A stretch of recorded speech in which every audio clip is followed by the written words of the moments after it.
लोकसभा चुनाव की घोषणा मार्च पहले सप्ताह में कर दी जाएगी। बीजेपी की तैयारी कितनी है? विमर्श न्यूज़ का ये साप्ताहिक मंथन है।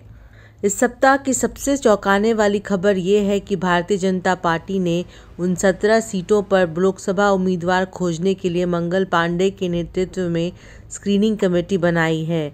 बिहार पार्टी अध्यक्ष सम्राट चौधरी द्वारा गठित स्क्रीनिंग समिति के अन्य सदस्य हैं संजय जायसवाल, विवेक ठाकुर और नितिन नवीन।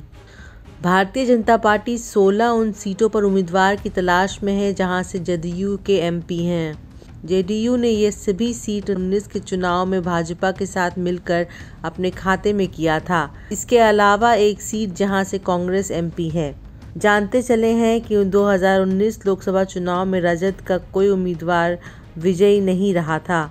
बिहार में कुल 40 लोकसभा सीटें हैं। 17 के अलावा सीटों पर या तो भाजपा प्रतिनिधित्व करती है या इसके सहयोगी दल, जिन पर भाजपा का अपना जीता हुआ उम्मीदवार है। इनमें से पटना साहिब क्षेत्र का प्रतिनिधित्व कर रहे एमपी रविशंकर प्रसाद की जगह पर ऋतुराज सिंह को उम्मीदवार बनाया जाएगा।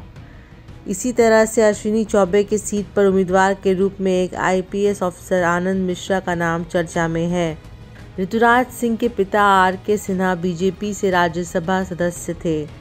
अपने पिता के स्थापित व्यवसाय एसआईएस का प्रबंध देखते हैं और इनके संस्थान के माध्यम से कम 3 लाख सिक्योरिटी गार्ड कई देशों में प्राइवेट सुरक्षा प्रदान करते हैं। ऋतुराज सिंह बिहार से भाजपा की राष्ट्रीय कमेटी बिहार से सचिव पद पर काम कर रहे युवा हैं। अब वे लोकसभा के उम्मीदवार होंगे। पूर्व आईपीएस ऑफिसर आनंद मिश्रा ने राष्ट्रीय स्वयंसेवक संघ के संचालक मोहन भागवत के साथ संगति बिठाकर आईपीएस पद से इस्तीफा दे दिया है और लोकसभा में बीजेपी की तरफ से चुनाव लड़ने की तैयारी कर रहे हैं। अन्य जिन सीटों पर भाजपा अपने जीते हुए एमपी के मुकाबले उम्मीदवार बदलेगी, उनकी संख्या 6 तक हो सकती है। इसमें शिवहर और बेगूसराय भी हैं। गिरिराज सिंह ने कन्हैया कुमार को भारी मतों से पराजित कर बेगूसराय से एमपी सीट निकाली थी। स्क्रीनिंग कमेटी 17 लोकसभा क्षेत्र के लिए स्क्रीनिंग कमेटी को हिंदुत्ववादी पहचान रखने वाली उम्मीदवारों में से अपने लिए उम्मीदवार की पहचान करनी है। जेडीयू और आरजेडी खेमे में से भी अनुकूल उम्मीदवार के लायक व्यक्ति को तोड़ा जा सकता है।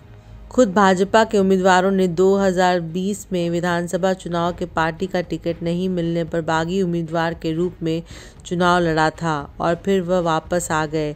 इनमें पाली की विधायक और प्राध्यापक उषा विद्यार्थी भी एक हैं।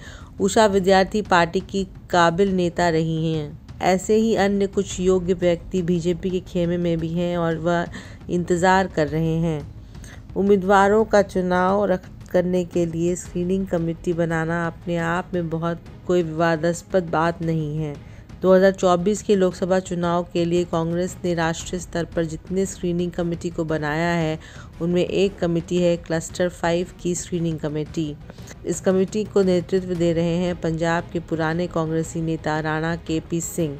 बिहार, झारखंड, पश्चिम बंगाल, असम के अलावे उत्तर पूर्व भारत के सभी राज्य अरुणाचल प्रदेश, मणिपुर, मिजोरम, मेघालय, नागालैंड, त्रिपुरा और सिक्किम क्लस्टर 5 में हैं।